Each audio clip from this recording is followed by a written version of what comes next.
দেখতে দেখতে আজ আমার গোয়ালের লক্ষ্মীর মেয়ে মায়ার বয়স 1 মাস 7 দিন। সময় যে কিভাবে চলে যায় তা যেন মায়াকে দেখলেই বুঝতে পারি। ছোট্ট সেই মায়া আজ আমাদের চোখের সামনে ধীরে ধীরে বড় হয়ে উঠেছে। লক্ষ্মী আর মায়াকে দেখলে মাঝে মাঝে মনে হয় এরা শুধু আমাদের গোয়ালের গরু নয়, এরা আমাদের পরিবারেরই দুজন সদস্য। ওদের সঙ্গে আমাদের যে সম্পর্ক তৈরি হয়েছে সেটা হয়তো ভাষায় প্রকাশ করা সম্ভব নয়। মা লক্ষ্মীর সঙ্গে মায়ার সেই নিবিড় সম্পর্ক, একে অপরের প্রতি ভালোবাসা দেখলেই প্রাণটা ভরে যায়। আর আশ্চর্যের বিষয় হলো, পশু হলেও ওরা আমাদের ভালোবাসা বুঝতে পারে, আমাদের আপন করে নিতে পারে। প্রতিদিন লক্ষ্মীর কাছ থেকে আমরা 7 থেকে 8 কেজি দুধ দহন করি, কিন্তু তার আগে মায়ার ঠিকই দুধ পান করিয়ে নিই। পেট ভরে দুধ পান করে মায়ের দুধের মায়ার পেট ভরে যায়।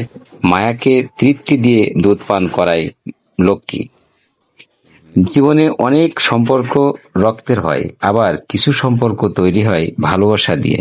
লক্ষ্মী আর মায়ার সঙ্গে আমাদের সম্পর্কটাও ঠিক তেমনই, রক্তের নয় কিন্তু গভীর মায়ার বন্ধনে বাঁধা।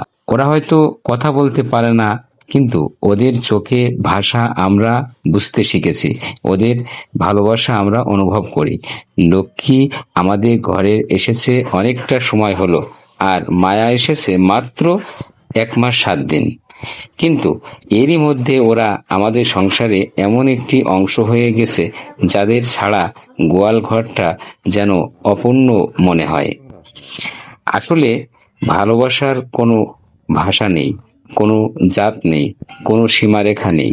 মানুষ আর প্রাণীর মাঝেও যদি ভালোবাসা জন্ম নেয়, সেটা সম্পর্ক কখন যে মায়ার বন্ধনে পরিণত হয় তা বোঝাই যায় না।